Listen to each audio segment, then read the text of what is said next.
4 years ago, my son's educators asked me to come in and told me that my son wasn't progressing like the other kids were.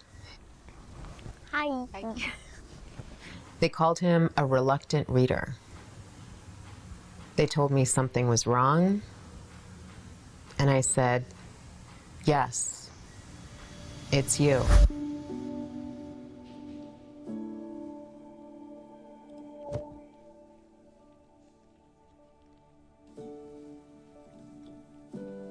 I was born in Oslo, Norway. My family immigrated to Canada, and we ended up in Abbotsford, the town that was challenging to grow up in as a child of color and as somebody who was also of mixed ethnicities. English wasn't my first language, so as I'm learning English and as I'm going out into the community, I'm also hearing a lot of words. I don't understand why people are saying these things about me. It made me confused, and I started to hate all of my physical features. But I remember this librarian gave me this book, and it was Malcolm X's autobiography. You need to read this. This is going to explain what's happening to you. I was reading it and I was seeing myself. I was seeing this like mixed, lighter skinned person. And then I was learning about the history of enslavement. I was learning about the Ku Klux Klan. I was learning about racism and how what I was experiencing wasn't new. Every case of police brutality against a Negro follows the same pattern. They attack you. I saw my pain in his pain. I saw my anger in his anger. And the fact that his story had been published in a book, and I was in love with books. Books was my escape from all the pain. When I was pregnant with Rakim, I had the awareness that, you know, a lot of people do when they're about to have a Black child, that you want the longest, most beautiful, most amazing life for them, but that there's a strong possibility that that may not happen because of things that are completely outside of your control. Rakim is Black. He comes from a mixed family dynamic. He's my son. He's also like his own human being. I'm really blessed to know him. He's incredible. He moves around the world with his joy. I learn a lot from him. Rakim is curious. He's playful, loves animals, really wants to travel to Madagascar and find a fossa. It's his favorite animal. He's, you know, a young Black boy that discusses his future really bravely. And actually, you know, I don't feel like it's not a coincidence that Rakim was born on Malcolm X's birthday. You know, that energy just keeps showing up for me. What are you reading about right now that you really like, babes? Garfield. This is where you start to notice that the racism shows up in the testing of these children. The erasure of their history, the erasure of their stories. Literary testing in kindergarten or pre-kindergarten to grade 4 is done usually through a series of stories that a child will read to develop skills to relate them to the stories and be able to predict what happens next. So what happened with Rakim is that he was being tested with a set of stories that didn't reflect his lived experience at all. I decided, you know, I think it's time that we had a collective conversation. I asked that the resource team bring the bin of books that they used to test the children with them so that we could all look and see what it was that Rakim was refusing to read. And then maybe go to the next question was, why? So we were all observing that the stories that Rakim was reading was definitely not represented in his family structure. So of course, it would be understandable how it would challenge his comprehension of the stories. And I said, Black History Month is coming up. So I think it would be really great. He's got some books that he would like to share with his group. The librarian, the head resource teacher, she said, we have enough Indigenous crap in this library already. I'm not going to include more Black stuff to show up for the 5 Black kids that go to this school. She was like, Aisha, we're in a white part of town, and this is a white school, and you just have to deal with that. That's what we're doing. I'm not going to change it. And the whole time this is happening, there's the other librarian sitting there silent, like listening, like within earshot. So I'm hot at both of them. The one who's yelling and the one who's sitting there affirming her stance or holding on to her job or whatever she's doing by not saying anything.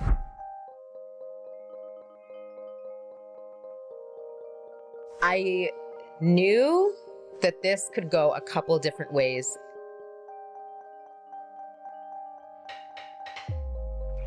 The power that I had in that moment, power that I had that no one can take away, is the power to choose what I'm gonna do in response to what just happened. The story that happened there has happened for so many generations. And so I thought, you know what? This is actually the perfect time to challenge this protocol of banning books or refusing access with this whole collection of stories that I had been building from teachers asking me, you know, Aisha, what can we offer in our classes to be able to represent Rakim? So I had been building this collection of books, and I was like, this is actually like the perfect time to launch this. And, you know, that was I Dream Library.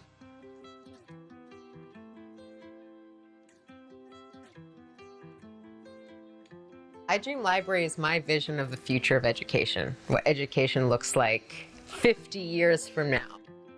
I Dream Library exists online as an installation.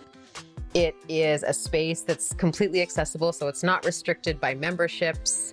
Anybody with internet access in anywhere around the world can get a hold of book lists that are centered on Black, Indigenous, and people of color stories, queer stories, Two-Spirit, stories about being gender fluid, being trans, non-binary, like all the different ways that we can express that we know and that are yet to come.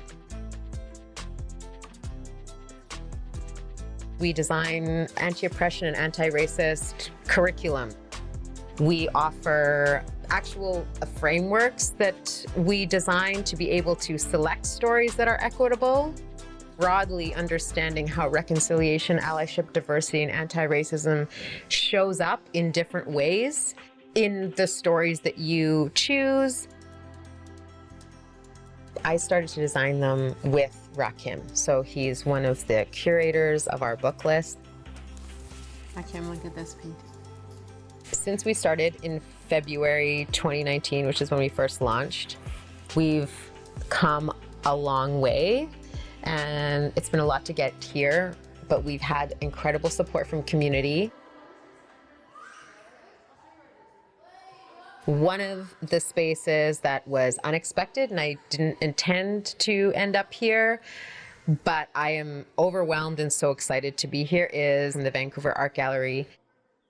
We were invited to pitch Yoko Ono and her studio on including a learning space within her exhibit, Growing Freedom. Rakim and I put together a book list and we shared it, and this would be the content of what would become the Young Activists Reading Room. And yeah, Yoko and her studio said yes. It's picture books all the way up to middle grade that touch on all the different ways that we take small moments and experiences and make choices that lead to really, really big impacts. And I'm over the moon, on the floor. I don't know how many different ways I can say this, that Yoko Ono said, yes, I love you forever for that if you're watching.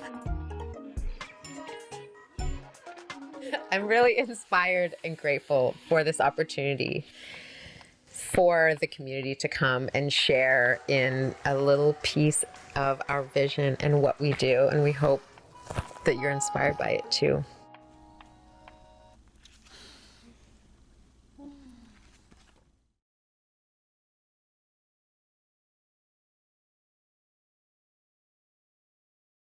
I overheard somebody talking to their client, and the client said, "What is this place?" And their response was, "You're inside her mind."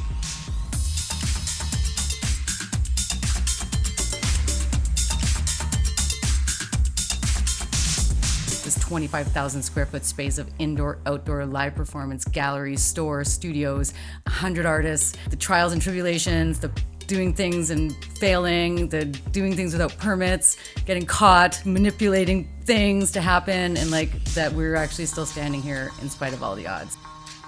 That's the story that you were trying to get out of me.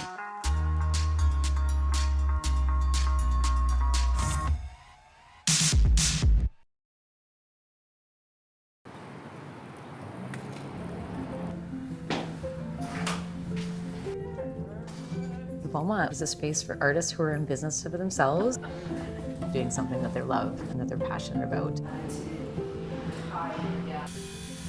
Everything from glass blowers to hat makers. We have a milliner in the space. A milliner is a hat maker. We've got fashion designers who've been through here, branding companies. We've had a blacksmith in here. We've had guys that make stereo systems. We've got quite a few music producers in here right now. A lot of painters, a lot of jewelry designers, potters. The Beaumont is my second home. It's where I run my business, and it's where I kind of run my passion. This is where I do all my art when I'm not working on movies. It's basically everything to me as far as art in Vancouver goes. It was very important to build community in the space, and so you can't get to your studio without making eye contact with the other artists. Anyhow, nice to see you. Have a great afternoon. Sore a little bit, and your body's like, I do, actually. I was, well, thank you. Oh my God, look at us, we could be together. When I first opened this place, do you remember the guys at Sugar and Sugar, Jason and his brother? I remember inviting them down here to take a tour. And so we walked through and I was like, so this will be the gallery, this will be the theater. And they were like, literally, they stopped. They're like, listen, as long as your business model is not based on selling art, go for it. People just don't buy art in Vancouver. You go into most everybody's home and they've got, 8 different rooms in their home, and almost each of those 8 rooms probably has art on the wall. And yet somehow there's starving artists in Vancouver. Like, where is that art coming from? Yeah. Is it IKEA? Is it Winners? Is it Walmart? Like, why are you spending money at those places, and how has that system become okay? And oh, there's my kid, sorry. Do your homework. Yes. I raised Lennox off the end of my desk here at the Beaumont, which seems like an amazing opportunity for a child to have, and it is an amazing opportunity for a child to have. I don't know what to say, guys. Make up some homework to do, maybe? At the very early stages of COVID, her journey was me saying, get off the electronic devices, stop playing games all the time, to me saying, get on the electronic devices and do your homework. I could teach you about Canada. I was like, when she's 30 and she looks back on her life, she's either gonna see her mom as this just die hard, do your homework, or this mom who was like, I'm just gonna show her the best time of her life. Some of her opportunities here have been one of the best birthday parties you could ever ask for. All of her and her girlfriends came down and we did like a photo shoot with them. They had their hair and makeup done in Reggie's studio and they picked out clothes in the store. And then we took them next door and we had our friend Steve do karaoke with them. But it hasn't ever been peaches and cream because, you're still sitting at a desk working on things and trying to like hang show. All of the burritos fell on the floor and a plate broke. You've got a toddler in diapers or you're breastfeeding in a meeting. And so thank God I had some amazing staff at the time and my best friend working with me. Play sing. Hello, Jude speaking. Running an art space while being a mom is already challenging. Then you had a pandemic? What do you do with this? We've been in dire straits many times here, not just through this pandemic. The dire straits has been more about affordability. Our property taxes were, I believe they were $57,000 and they've gone from $57,000 to $126,000 just to be filed. So where does this one go? It's just not sustainable. Pull out as needed. We were losing our compadres like left, right, and center. That was definitely a big thing, was like kind of saying goodbye to your friends. Where can I literally wring more money out of the Beaumont? Can we turn that closet into a studio? The radio station, before it was a radio station, it was a loading bay. He's so good. He's so good with graphic designs. We don't even have an office for my staff. Our staff literally have to find spaces in the building that they can sit down with their computer because we can't afford to give, $700 space to my staff to work out of. We can't keep sustaining like this. We either have to go big or we have to go home, and I'll always go big. We moved all of our inside programming outside, turning the parking lot into a usable space. Done that, it's beautiful, the community loves it, and now the city is like, you need to take that down and put up a parking lot. It's kind of like pulling your head up for breath for a moment, and then you're back underwater again. Where do we go from here? How do we sustain here and not have to rely on government funding and grants and still service and give to your community what they need?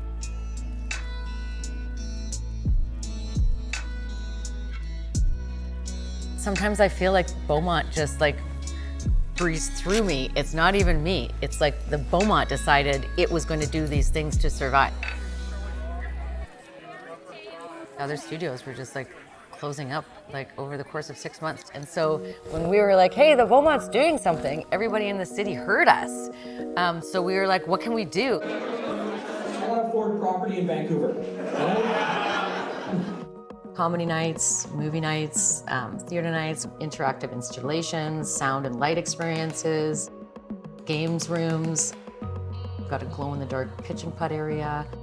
The store, upcycling the clothing in the store. The gallery is constantly changing. Every month that you walk in here, there's a new exhibition and the walls have been painted. When people come, their minds are blown so that by the time the pandemic is actually over, all those people have been through here and our voice is just bigger by that point. You step foot inside places like this and your world is just completely changed. People they've just taken something from nothing and turned it into art. I'd love to believe that the community supports the arts as much as we believe they do.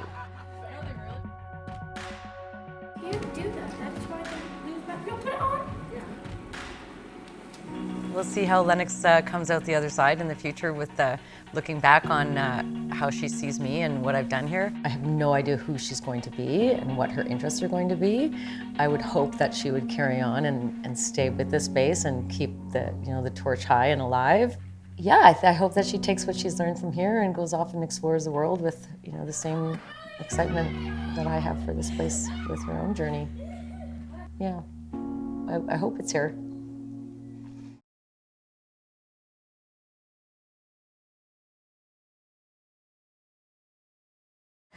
Okay, it's gonna be good. Gonna be awesome, happy, and ready to go. I tell you, it's freaking exhausting.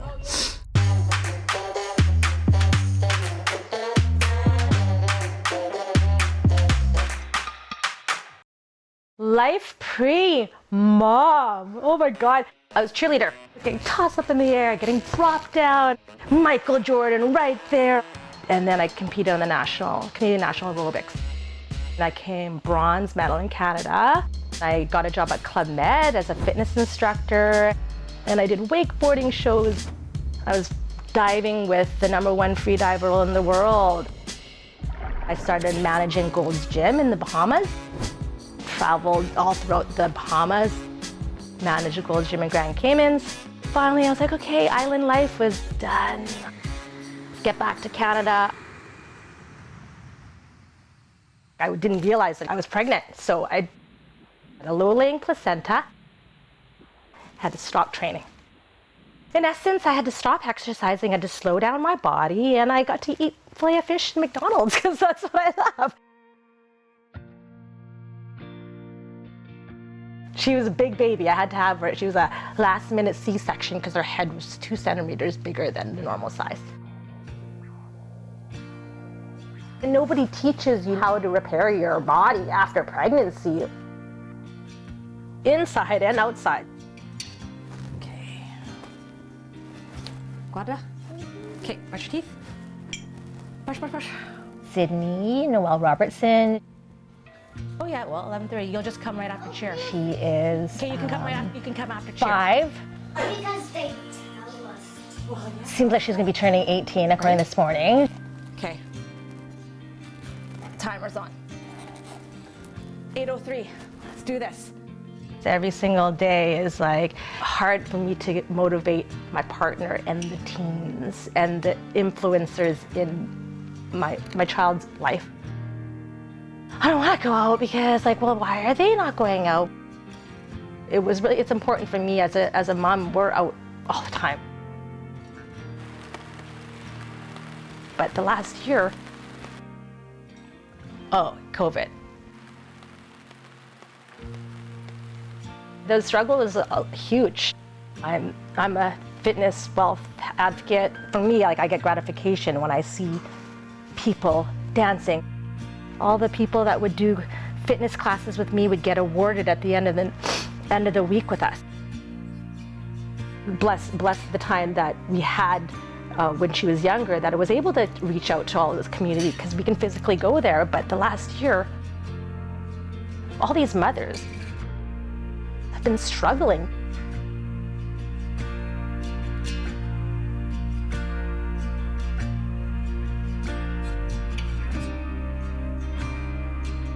Because we're just all moms. And we're people, we're partners, we're everything. We're our center stage for our children and families.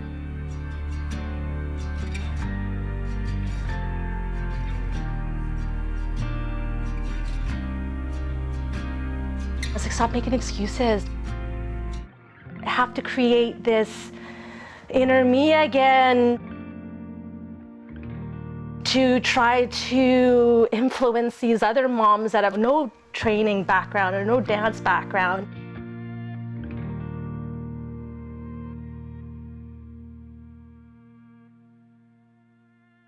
And Mom Up saved me because of that. Every day, but you're giving out balloons. Yes, I am giving out balloons right now. And I'm going. Friend Shannon approached me. Listen, there's a lady, Gemma, she's a singer, songwriter. She's in her basement making music during COVID because that's what her passion is. Do you want to be part of it? Yes, I do. Clean up, everybody clean up, oh, clean up.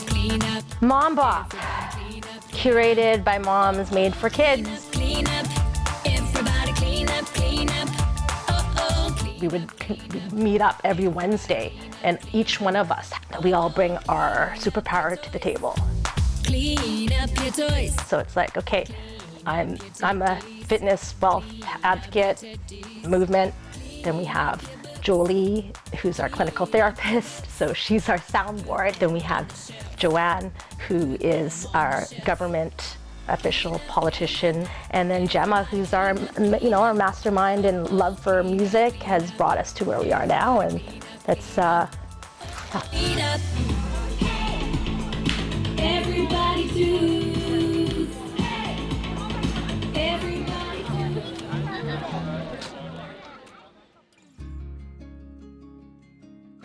We've come together during COVID to sing, dance out, and create a plan You gonna go and participate? to bring movement and music to people. Just the energy and the vibe and the following. I mean, we've reached 1,000 followers, and that's like in the year. Producing our show, doing the choreography, doing all the outreach, doing all the community effort. I want Juno Awards. Yeah, I want everybody to just be able to be part of the Mom Bop movement and bop along with us.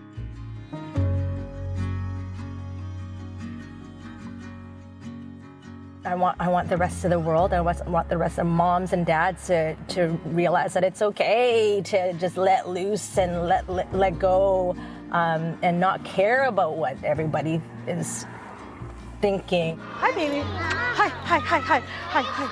Because I was just dancing. It's great to be part of 4 amazing, talented women, and I'm just want to be a star. I just want to be a star. I don't want to be Grandma Bop. I still want to be Mom Bop. Deal? Elbow promise? Elbow promise? Thanks.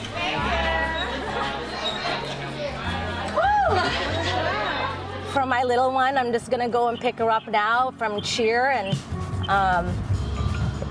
spend the day with her, just kind of sorting out our thoughts in the water. You ready?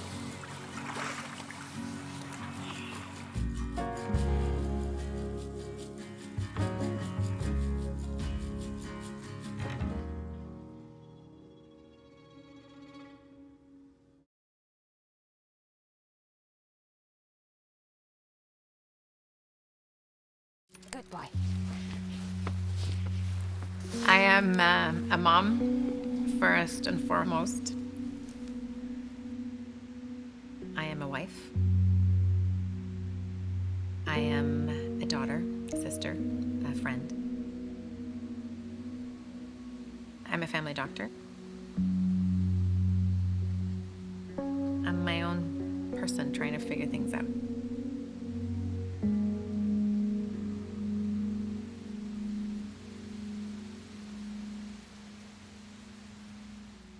I was asked by a very sort of amazing mentor of mine if I had a normal childhood. I remember war very clearly. We could just see the bombs coming down. All the windows of the house shattered one day. There was definitely things in there that I didn't even realize how much it affects you. How did you cope? For me, how you cope and how you're seen as worthy, for me, was to become a hyperachiever. And that's how it was. I did 2 years of family medicine residency at UBC. I took over a practice the day I graduated. Delivering babies, going to the hospital, going to nursing homes, being in my office 5 days a week. I had my first child. I remember pumping at my office. I had a roster of 35 patients that I had to see in order to be able to even pay my overhead. If you want to see 35 patients in one day and do a good job, you will only allocate about 10 minutes, max 15 minutes for them. You're just basically going into work saying, I am bound to fail today. Were you feeling stressed when you couldn't find the string? A little bit. Like, I think with those procedures. I got progressively worse as my child started to become one. My guilt, that mommy guilt, was just killing me because I wasn't with her. The feeling you get as a family doctor who can't serve their patients the way they want to, or as a mother, you can't be there for your children the way you want to be there for them. I started getting panic attacks. Like I started getting fulminant panic attacks. What happens to us as women is that we care for others before we care for ourselves. When COVID hit, a lot of my female patients were working from home and they were homeschooling their kids at the same time. Their back pain is 10 times worse. Their neck pains are 10 times worse. Full-on physical symptoms. I used to see maybe out of 10 patients, 3, 4 of them had anxiety, depression. And now in my personal practice, I have over 70% of my patients have some form of anxiety or a mental health concern. You know, it's a matter of how we see our worth, where are our boundaries, what can we do?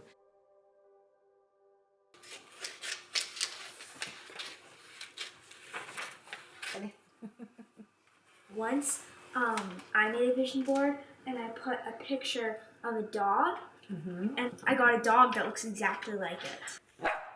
Oh my god. My children actually, interestingly, without us expecting them to become hyperachievers, have become hyperachievers because it's the culture that they live in. It's always just been in myself to always like expect the best of myself, and when I don't do amazing, I get very disappointed. I was not attached to social media 24/7. I didn't have to snap my friends. There is an expectation that as a woman or as a girl, to be worthy, you're supposed to be the best you can. Being a woman is a social determinant of health. Okay, well, what can we do? We need to create a platform where we give all the tools to women that they need, but it needs to be evidence-driven. It can't be something like Goop. A program for individuals to really assess their mental health. How can they pivot and improve it on a weekly basis? Zilli Care is a preventative health platform that really sort of gives you that understanding of what care means to you. Hi everyone, it's Dr. Z. We don't talk enough about the mental health aspect of what this pandemic has done. So remember, go back to the care formula. C, calm your mind. A, activate your body. R, reinforce your body. And E, engage your soul. It was a very well-received platform. There was a sense of community. People felt safe to come together and be in a space where they can actually gain some tools and insights on that health is so much more than just physical. I just feel like there's a way for us to be able to support a big cohort of women who can't afford counseling. We don't have that in the city. If we really want to have a comprehensive system where there is equity, we really need to modernize the way we see primary care. We need to embed it in our system.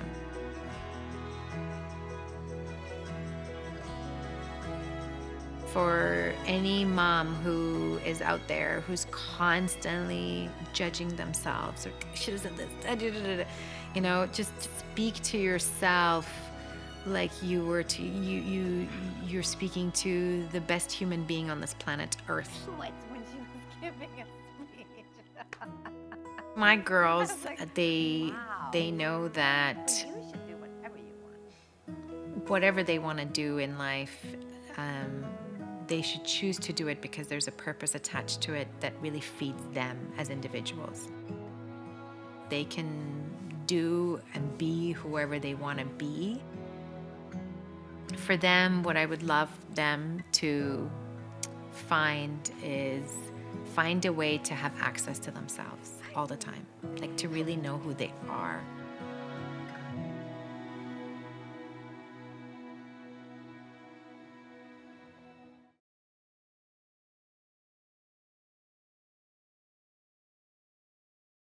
You know what's interesting is that Everyone knows who you're talking about when you talk about the ideal mother who juggles. Hang on to your hats, everybody. Hello, Biggie, you're so soaking wet. Let me just holler up to Peter to help you, Sierra, because you will not be able to keep them on. Hey, bro! One moment, everybody. Oh, please.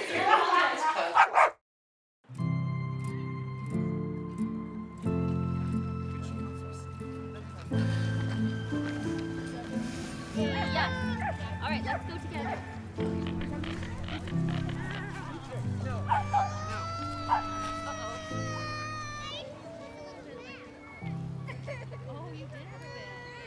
I think my fascination with gendered labor began as a kid, watching my parents juggle the responsibilities of the household. I mean, there's a lot of joy, but there was a lot of stress and tension trying to just get through the day of, you know, dishes and laundry and that kind of thing. And how like isolated families are to kind of manage these systems alone. We didn't ask neighbors for help. We did the whole puzzle. We didn't have people dropping snacks off. I took that through to grad school, and while I tried to take other degree programs, I kept writing about the same thing. I kept coming back to this kind of unpaid labor burden that's gendered and like that's feminized and also racialized. But also I think the emotional consequences of the load. Good girl, April, good girl. Women still do more unpaid work around the home, even as they work for pay. Then walk this way, okay? Out of the parking lot. Women do more pickups and drop-offs, they do more chores, you know, they like make it all better when things go sideways with kids. I want to know why we do it if we know it's unfair. Like, I got stuck in this problem myself. Like, I was like married to somebody and we agreed to share things 50-50, and like it was like 90-10 at times.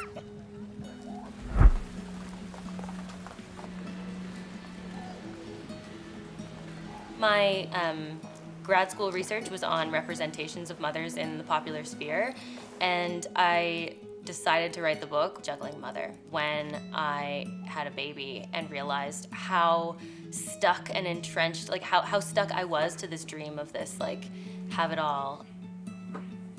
The book is about how we understand mothers to be ultimately capable at two irreconcilable jobs. The juggling mother who works for pay and does more than her fair share of unpaid work in the home and experiences related stress, anxiety, and depression as a result. But also, what I found in looking at the representations in popular media, like Working Moms and Bad Mom, and you know, like popular film, she also leaves other women behind. So, you guys never say no? No. She's able-bodied, she's capable, you know, she will joke about how stressed out she was, but she'll never actually drop the ball. That's where the title came from. She's like unfairly burdened and also stubbornly attached to this ideal. But I realized that I was in the middle of that. I would say things to my partner like, yeah, this is really unfair, but I'm totally gonna crush everyone. We are not there. We've gone backwards in a way. That like kind of secret desire to like be better than everyone else. Like, it was a really unhealthy, anti-community kind of place to be.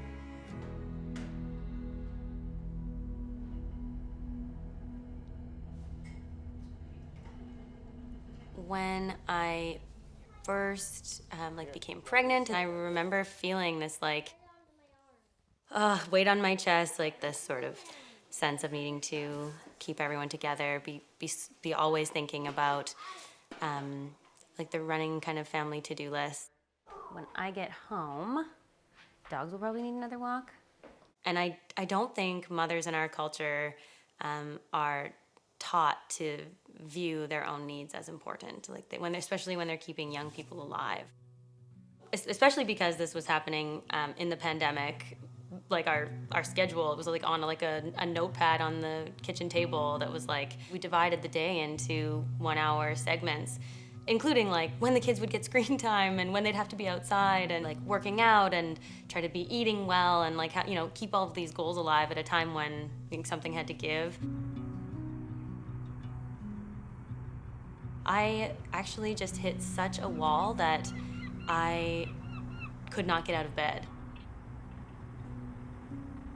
I actually went to the hospital and was like very iron deficient, realized I hadn't been eating well or caring for myself like at all, like lost a bunch of weight, and yeah, we needed to make a change because I realized like I don't know how long I will be able to sustain this. Like, can I live? It felt like my body gave up on me, like, or sent me a signal that was like, I need to find a balance of moving my body enough, getting out of the house enough. You know, you have to take what you need sometimes. Imagine alternative kinship, different ways of relating to each other, different ways of relying on each other. Get to know your community, get to know the needs of your neighbors, and learn how to kind of like serve and care in these like micro local ways. I first started with Peter, my husband. I do less now at home than he does. I called Peter's parents. We need some help with the bedtime routine and the dogs. Can you pick up my daughter, bring her home that night? Also recently reached out to friends nearby. Can I ask you to like do something with our kids once a month?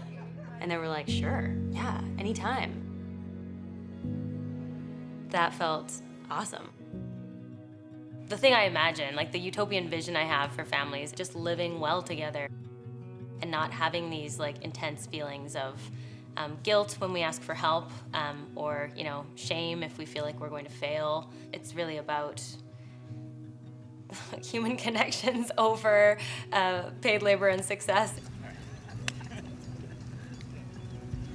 I have this really cool place, and there's so much rocks.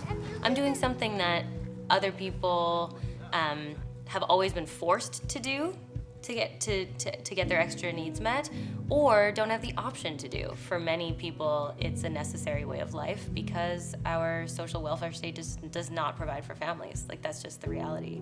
This is an opportunity, I think, for people with more power to shuffle it around a little bit. That simple kind of shift in mindset might actually have huge implications for the way we can live together across communities. I think we'd all be feeling some hope.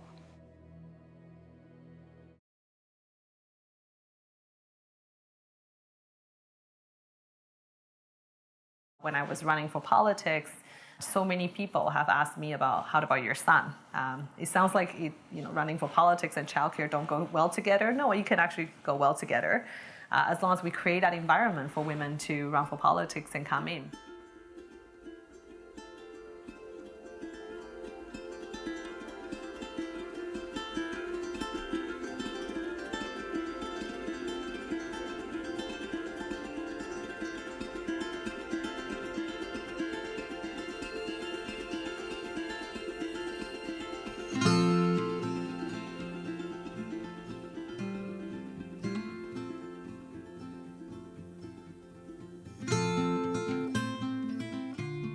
I came to Canada thinking this is one of the best countries in the world, but then I got to learn so much about local stories, family struggles.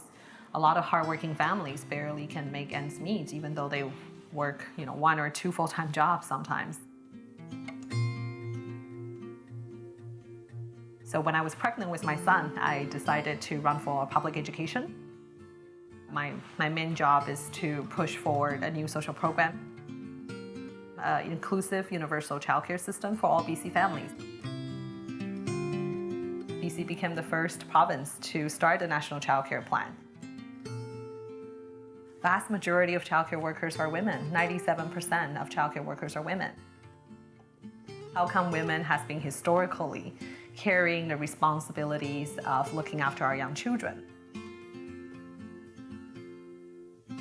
A lot of mothers are working, and while we have a pretty good public education system, we need to make sure we focus children under 5 and also before and after school care. A lot of the times when kids could not go to school, the mothers had to stay at home. It has really hit a lot of families. When my son was born, actually, we really struggled with childcare. With this hand down, lift this foot up. It's very expensive. We waited for over a year and a half, finally got a spot, but by the time that we got the spot, I was already working 3 jobs to make the ends meet. But we survived it. It was a hard journey, although our marriage didn't survive at the end. But I think I've learned so much from this journey, from becoming a mom. My son has made me stronger, more patient, and also appreciate everything I have more.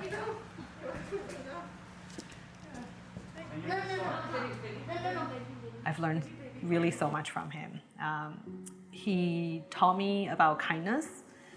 No matter what happens, right? I'm a single parent and he's seeing family changes, but he's always loving and kind. And that's something that I learned from my son. And that's why I think it's important thing to think about. What can we do? The cost of housing, the cost of childcare, the cost of transportation, our environment, the struggles that families are having with. When the pandemic first hit, I do want to highlight how lots of women, mothers, have been really impacted on the pandemic. And it is also the first time that people realize how critical childcare is. When I think about families, for example, women, and when they don't have a stable income or even food on the table, I do work with families that are in very dire situations. And having to navigate the system, applying for income assistance, trying to go back to work, but then don't know what to do with their kids is tremendously hard.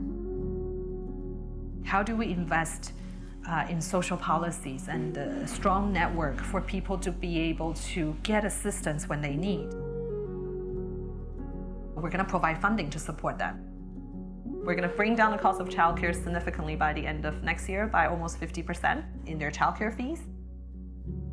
We need to properly compensate early childhood educators, and by next year, we are expecting that early childhood educator wages, and again, 97% of women are going to be paid an average of $25 an hour. Sometimes challenges brings opportunities. I've never had so many boards of trades, local chamber of commerce contacting the government saying, we want to partner with you, we want to build more childcare, how can I help? Last year, because of the pandemic, I've seen people coming to me and say, hey, you were here in our community 2 years ago. Now we really want to talk about this. Affordability, quality, and accessibility have to go hand in hand together to create a new social program. A lot of us may have similar stories, similar experiences, but depending on our background, our socioeconomic status, or where we are, our family situation, there could be different struggles. But when I think about families, for example, women and individuals who are struggling with the shadow pandemic, as we all call it, which is gender-based violence, intimate partner violence, and when they don't have a stable income, when they may not even have the ability to afford housing, it is tremendously hard. How do we invest in social policies and a strong network for people to be able to get assistance when they need and support them to come back? I think it is time that we think about what can we learn from this pandemic, right? We've seen childcare being highlighted, we've seen social services being highlighted, how important our hospitals, schools are, childcare is, and also how important mental health could be, and how important it is to seek out for help when you need to.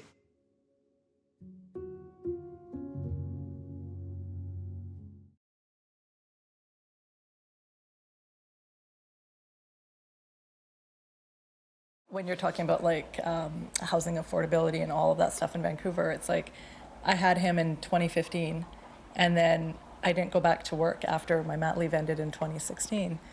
And so it was like, well, now I'm living in this like super expensive city on one income, and then can I actually make money from this art practice? You know, and I have, and it's been great.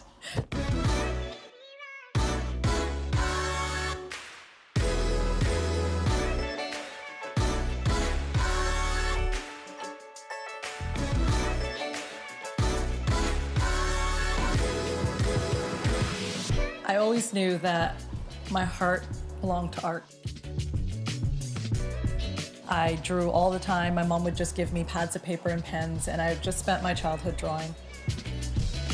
But I didn't have anyone in my home or in my South Asian community that was doing anything creative. So I had no role models to show me that a career in the arts was possible. And then all of this pressure to do something that was more stable and secure, which, you know, I understand from my parents' point of view. So I ended up doing a biology degree, and then I did an education degree, but I just felt so unfulfilled.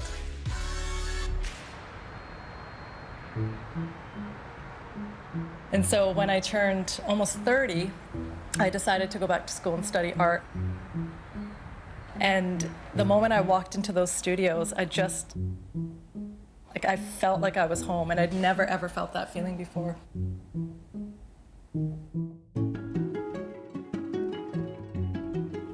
And so I ended up doing a 2-year diploma. And then, you know, I tried to be an artist and failed miserably. I didn't know how to run a business. I didn't know that being an artist was running a business. Gave up after a year and got a real job. I just don't know how to be living in such an expensive city and make art. How do I do this?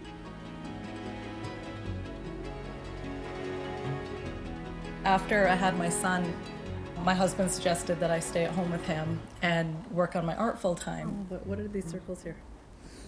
Cole's rock energy. Rock energy? Yeah, it's like his power.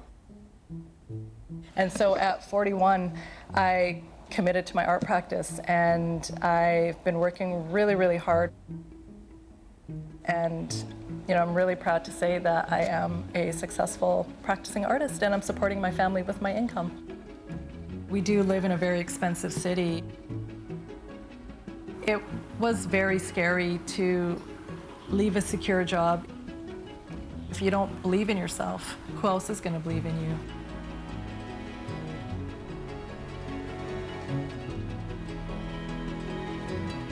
A project that I was really excited to be a part of last year was Murals in the Market. It was the first time murals had been painted in the Punjabi market. At its heyday, it was so bustling, and it's lost that vigor. Being part of the mural project has really helped sort of reinvigorate the area. You know, people are coming to the Punjabi market to look at murals. They're spending time with the murals. They're going and checking out the local businesses. I did a mural for the Vancouver Art Gallery. And then I did one recently on Hastings as part of Van Mural Fest special projects. My favorite mural that I've done is on Granville Island.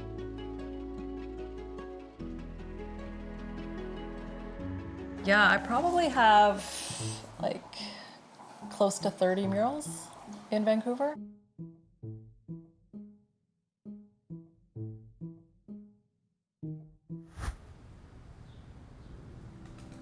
I decided to do a show around the dark side of motherhood. When you're pregnant, you're really supported. When you give birth, you're really supported. But after you have your child, I feel like the support just kind of tapers off and you're left to your own devices.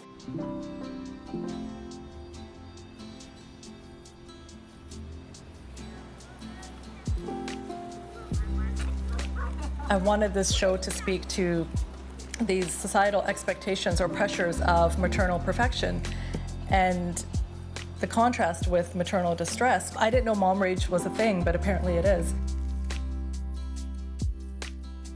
So you have this like rage mother whose like arms are out and like there's fire coming out of her mouth, and then, you know, the little monkey child is between her legs kind of cowering. And I really wanted to depict those intense feelings through these pairings.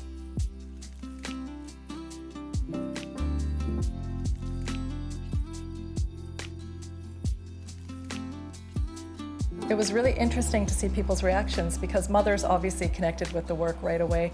But even friends who didn't have kids were starting to look at it as, you know, like, oh, I remember when my mom had these feelings.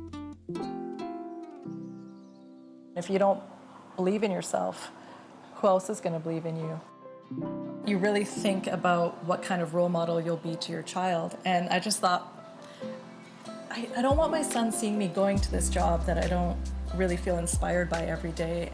I wanted to show him that you can live your life outside of a box, and that I just thought, how hypocritical would it be for me to tell him to dream big if I wasn't doing it for myself? He is also really interested in art, which I love. And because I didn't have that support growing up, I want to make sure that I'm nurturing his art side. So I do put a lot of effort into fostering that part of him. Kind of hit it out of the park with this one.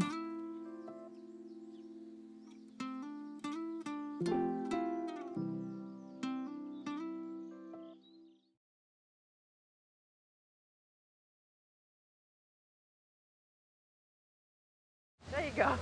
We'll just go with it. Oh, you don't want to do it. You're not feeling it? I was working in the downtown east side, serving low-income folks. I was walking to work one day and He wants to get in the stroller soon. someone had run out of a building with a machete and they were running towards me. I had thought that they were coming after me, but had soon realized that they were chasing the person behind me.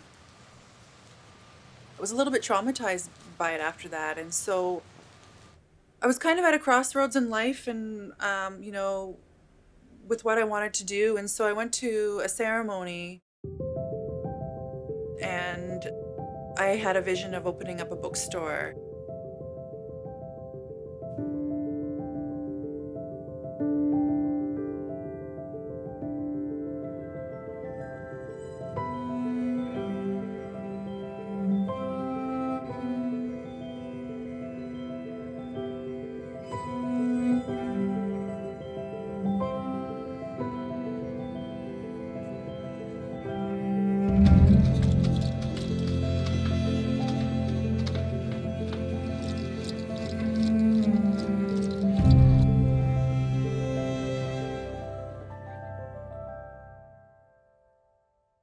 I wanted to surround myself with joy and stories. Books have always kind of been that place for me.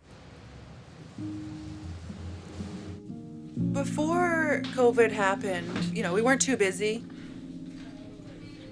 We didn't sell too many books online. Went to somebody's house a few days ago. We did have quite a few events. We had concerts, we had poetry readings, we had book launches, we had art shows. You know, in our short life, we've donated over $65,000 to local charities and initiatives and participated in over 400 events within our community. People have always known that they could come to us for books and stories written for and by over-excluded authors, Black, Indigenous, racialized, gender non-conforming, queer, and trans authors. Massey Books has the largest collection of Indigenous material in a storefront space in Vancouver. We get a lot of people coming in asking for specific books about their nation, about their land.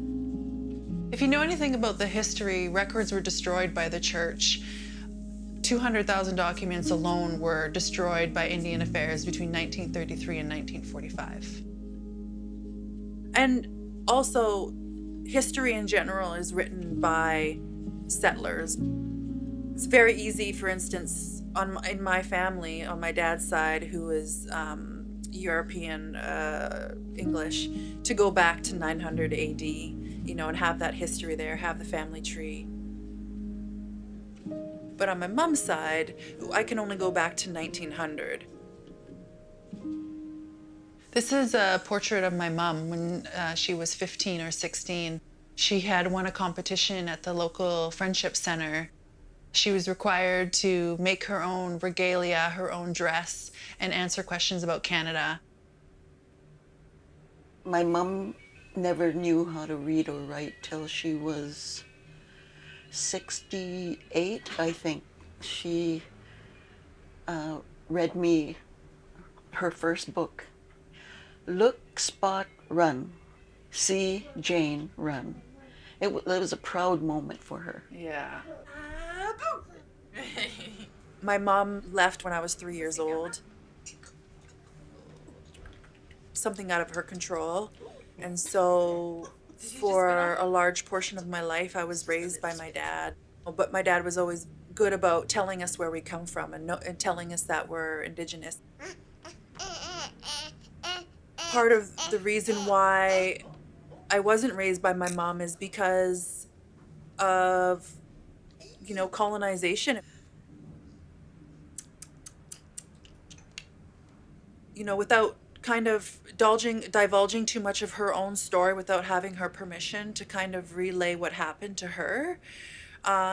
You know, all I can say is that I don't hold my mother accountable or responsible for doing what she needed to do to protect us.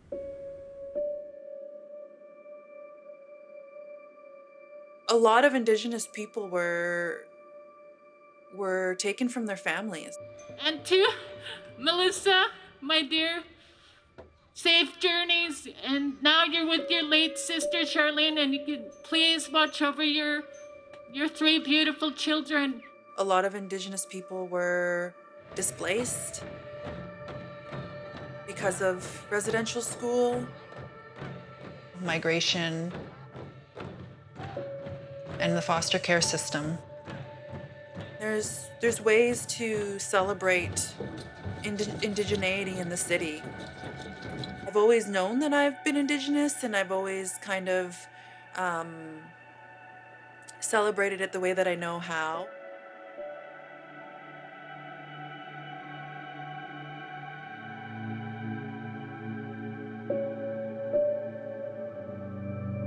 I was surrounded by books growing up, you know. My dad was an avid reader, always had a book in his hand. I definitely got my love of reading from him.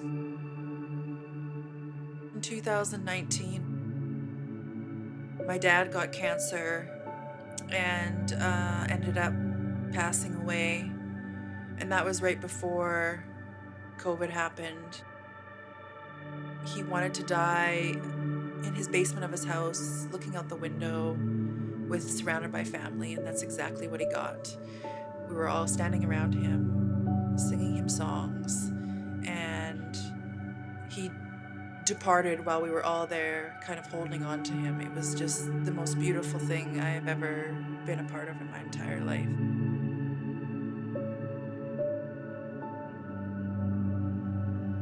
Shortly after that, in February of 2020, COVID was happening.